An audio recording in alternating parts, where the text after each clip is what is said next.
तर नमस्कार मंडळी, मी आहे दीपेश भुवड आणि कोकण विथ दीपेश या आपल्या यूट्यूब चॅनलमध्ये आपलं स्वागत आहे. तर आज आपण आलो आहे आसूदमध्ये इथे श्री व्याघ्रेश्वर देवाचं मंदिर आहे.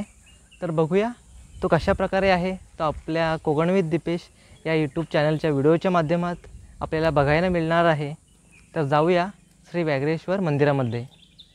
तर मंडळी, आपण या प्रवेशद्वाराच्या दोन्ही बाजूला बघतोय की हिरवीगार झाडे आहेत.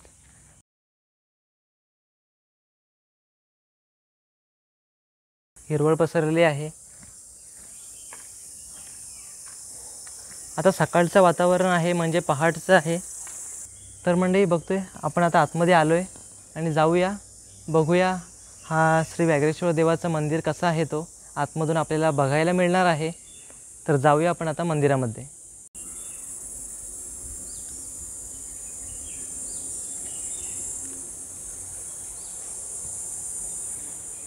तर मंडळी, आपण बघतोय आपण सकाळी पहाटेच इकडे आलो, त्यामुळे आता मंदिरात शांतता आहे. कारण सकाळची शांतता भरपूर असते, कारण गर्दी नसते सकाळची.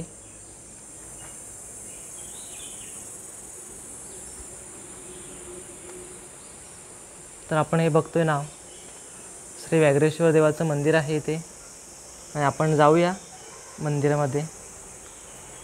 का नमस्कार.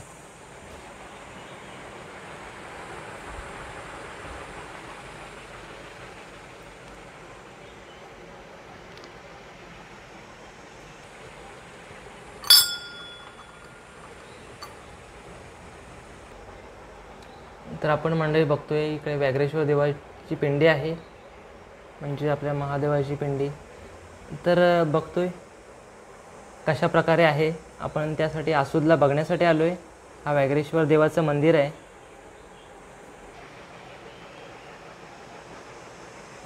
तर मंदिराच्या समोरच आपण बघितलं तर इथे श्री व्याघ्रेश्वराचे स्तवन म्हणजे ते कशा प्रकारे आहे ते आपण बघतोय आता.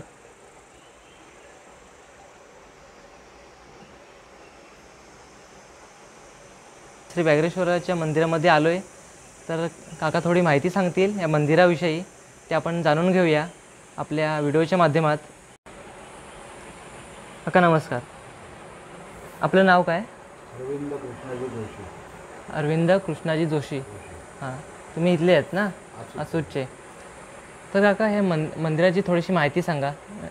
हे व्याघ्रेश्वर मंदिर 12 लोकांचा कुलस्वामी आहे. त्याच्यानंतर हे जागृत देवस्थान आहे, स्वयंभू असल्यामुळे जागृत देवस्थान आहे. कडेला एक विहीर आहे. त्याच्यानंतर कडेला त्याच्या कालभैरव योगेश्वरीचं एक मंदिर आहे. कडेला गणपतीचं आहे, दत्ताचं मंदिर आहे. त्याच्यानंतर कडेलाचं एक धोळाई मंदिर, ग्रामदेवता, आणि कडेला एक नदी वाहत जाते. मग केशवराज मंदिर आहे तो पुढे आहे ना तिकडे? केशवराज मंदिर इथून 3 किलोमीटर आहे. बाकीचे सर्व मंदिर इथे आहेत? मंदिर इथे आहे आणि एक किलोमीटरवर पांढरी देवी म्हणून मंदिर आहे. साधारण असे किती मंदिर आहेत आपल्या आसूद गावात? आसूद गावात 7 ते 8 मंदिरं आहेत. मी ऐकून बरं वाटलं की 7 ते 8 एका गावात मंदिर आहेत एवढे. तर अशी आपल्या कोकणात बरीच असतात, त्याचप्रमाणे आपल्या आसूद गावाला आज बघायला मिळालं. तर आता बाजूला काय इथे किती मंदिर आहेत? इथे मंदिर एक काळभैरव योगेश्वरी, दत्त मंदिर, गणपतीचं मंदिर आणि धोळाई मंदिर, आणि पांढरी देवी 1 किलोमीटर. तर आता मग माझं यूट्यूब चॅनलचं नाव आहे कोकण विथ दीपेश. तर आपले व्हिडिओ कधी बघितलेत? कारण केशवराजला वगैरे मी आलेलो तेव्हा. हो, यूट्यूबवर बघितलं आहे. हां, मग कसे वाटले आपले व्हिडिओ? उत्तम. साधारण असे कोणकोणते व्हिडिओ तुम्ही बघितलेत जे तुम्हाला आता लक्षात आहेत? नाही बघितले म्हणजे काय, आता एक केशवराजचा बघितला. हां त्याच्यानंतर वेळणेश्वर गुहागर, हां, हेदवी नरवण, हेदवीचा. हां, मी गुहागर तालुक्यातच येतो तो. असे 2-3 बघितले. ठीक आहे. म्हणजे साधारण तुम्हाला आठवणसुद्धा आहे होय, या व्हिडिओची? वेगळी आठवण आहे. तर असे बरेच जण मिळतात आणि सांगतात, आणि मला पण खूप आनंद झाला होय. की आज तुम्हीच भेटलात आणि तुम्ही स्वतः बोललात की तुझे व्हिडिओ मी बघतो. होय. बरं वाटलं ऐकून पण. काका धन्यवाद, तुम्ही चांगली माहिती दिली. तर बघूया आपल्या अजून बाकीच्या मंदिरामध्ये फेरी होईल कधी ना कधीतरी. होय.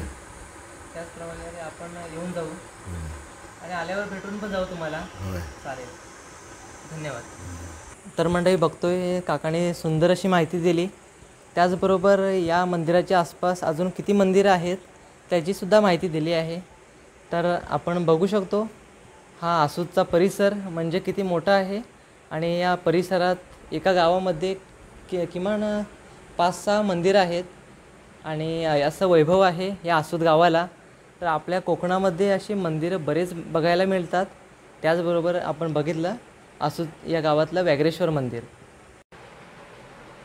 तर मंडळी आपण मंदिराच्या आतमध्ये श्री व्याघ्रेश्वर देवाची मूर्ती बघितली.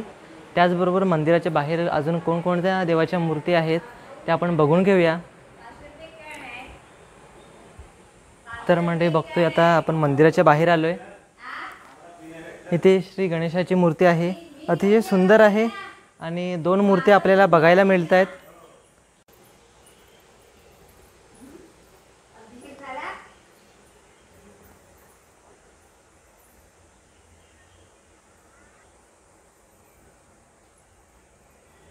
तर म्हणजे त्याचबरोबर बघतोय दुसऱ्या बाजूला म्हणजेच दरवाजाच्या दुसऱ्याच बाजूला श्री दत्तगुरूंची मूर्ती आहे. ती पण आपण बघतोय कशा प्रकारे आहे ती.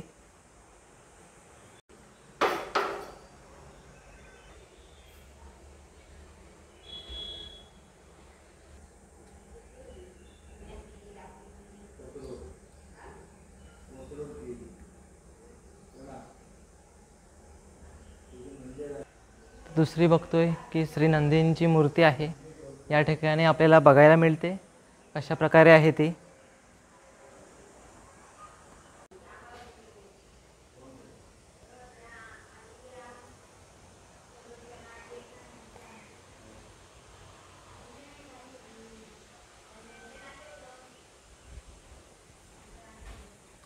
आणि इथे आपल्याला कासव बघायला मिळतं आहे. तर मंडळी हा आपण मंदिराचा परिसर बघितला. तर मंडळी आता आपण माहिती जाणून घेऊया या शिळांविषयी. तर एखाद्या युद्धात वीरमरण आलेल्या व्यक्तींच्या स्मृतिप्रित्यर्थ अशा प्रकारे कोरलेल्या स्मृतिशिळांना वीरगळ असे म्हणतात. असे वीरगळ महाराष्ट्र आणि कर्नाटकात मोठ्या प्रमाणात 12व्या आणि 13व्या शतकात कोरले गेले. म्हणजेच आपल्या व्याघ्रेश्वर मंदिराचा इतिहास 12व्या शतकापर्यंत मागे जातो. तर एवढी 8 शतक झाले या व्याघ्रेश्वर मंदिराला.